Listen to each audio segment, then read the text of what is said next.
Hello, দেখেন বৃষ্টিতে আমাদের অবস্থা একদম ভয়াবহ।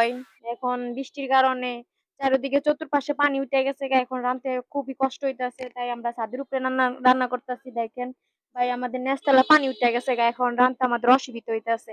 এখন কি করবো, সব গ্রাম অঞ্চল তো ভাইসে গেছে গা বন্যার পানিতে। নোয়াখালী, হবিগঞ্জ, বরিশাল ও বিভিন্ন জায়গা, নোয়াখালী, বেগমগঞ্জ জেলা, প্রত্যেকটা জেলা মানে ডুবে গেছে গা। এখন সবার জন্য আপনারা দোয়া করবেন, আমাদের জন্য দোয়া করবেন ভাই। আমরা এখন খুবই অসুবিধার ভিতরে আছি।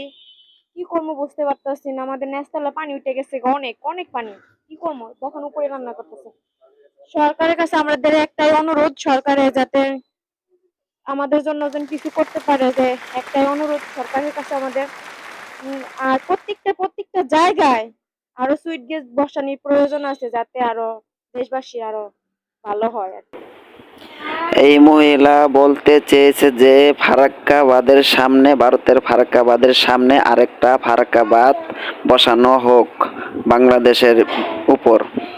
কিন্তু ভারত সরকারে সবসময় প্রায় সময় এই বান ছেড়ে দেয়, বাংলাদেশের অনেক ক্ষতিগ্রস্ত হয়, কিন্তু আমগর এটা সহ্য করা উচিত না।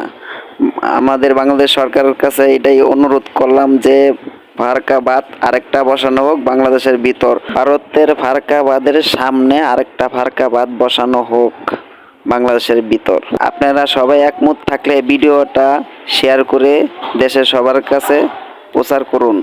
ফারাক্কাবাদের সামনে আরেকটা ফারাক্কাবাদ চাই আমরা সবাই। ধন্যবাদ সবাইকে।